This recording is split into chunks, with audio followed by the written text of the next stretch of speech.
Hello everyone, this is Ehsan and I welcome you to my channel EhsanCanCry.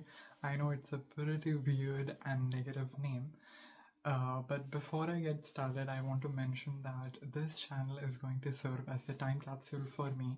It's meant to be a companion for me later and maybe a place to cringe as to how much I felt today. But most importantly, it's my commitment to honesty. We spend so much of our lives building walls so that we look stable at the outside. But the most stable thing that I can give myself or do to myself is being truthful to myself. So, getting into why it was named so, why the channel was named so, it's because I've always been an empathetic boy. I've always felt too much for my own good, and who always used to tear up very easily, not just from my own pain, but from the pain that I saw others in. Whether it's physical, emotional, psychological, financial, spiritual, all those pains kind of go through me and I feel deeply. And that sensitivity has always been there. Don't get me wrong, it's not because of a bad childhood memory or childhood trauma. Very contrary to that, I had an amazing childhood which kind of had made me the empathetic person that I am. Gave me first hand experience to a lot of things that a lot of kids might not have had the privilege to feel or experience. So I grew up watching women of my family often cry at a lot of different events and things that happen in the family, whereas men on the other side kind of seem to be more stoic. And I don't want to use the word stoic because I feel it's negative according to me. They were not necessarily stronger, but just quieter. They probably had different ways to cope. Maybe they coped up in shadows, maybe they never coped up. But somewhere in that environment, what I learned painfully was that tears were welcome if they came from a certain specific, whereas they were never welcomed when it came from a boy like me. So I was shamed repeatedly by a lot of members, not just from my family, but bullies at school, a lot of different people. And when you're shamed over and over again for being fragile, for feeling too deeply, what you do is you internalize that shame. When you're shamed for your very nature, you learn to distrust yourself. So I started wondering if there was something inherently wrong within me.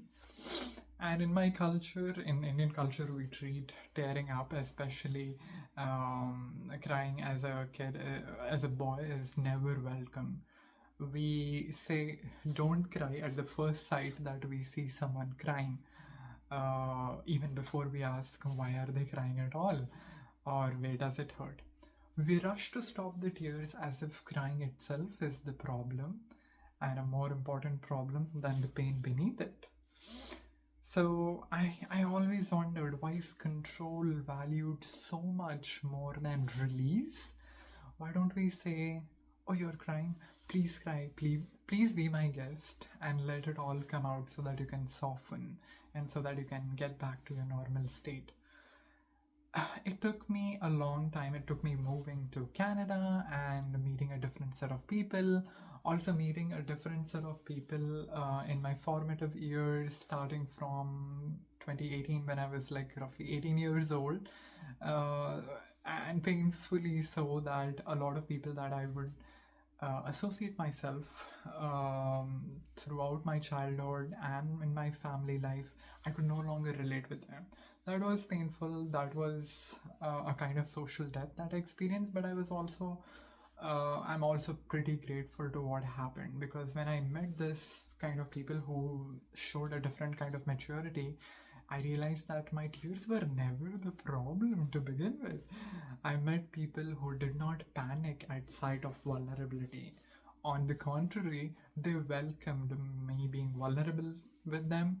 They considered it an honor and privilege that I was giving them access to very important, deep, and vulnerable parts of myself. So, and I finally found people who could say, cry if that's what your body, mind, and soul needs to heal, to not heal, to feel the emotions, whatever it might be, right?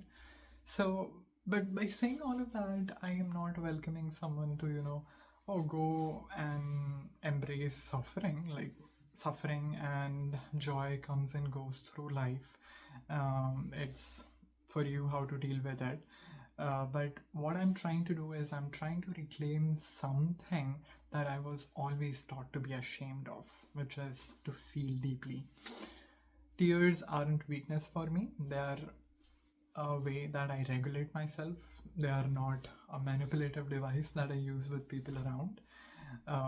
If someone feels so, they are honesty, as I already mentioned at the beginning of video, and they are my nervous system or my soul's way of saying that if you need to survive without numbing, you need to do this. So do this, Ehsan.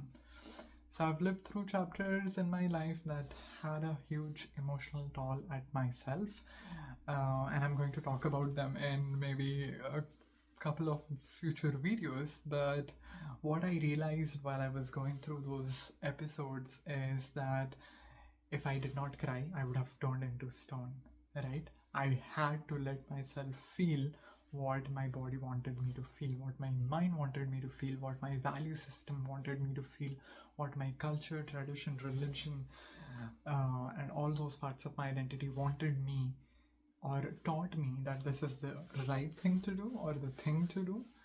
So I had to do that. So maybe the real question isn't why someone cries or why someone cries so much. Maybe the question is, why do we get so uncomfortable when we see that someone does cry or decides to cry so much? So, to the future Ehsan watching, if you still are very soft and cry, don't be ashamed of that. And if you're still cringing at how I used to feel back then that's a good sign because you're still alive and feeling.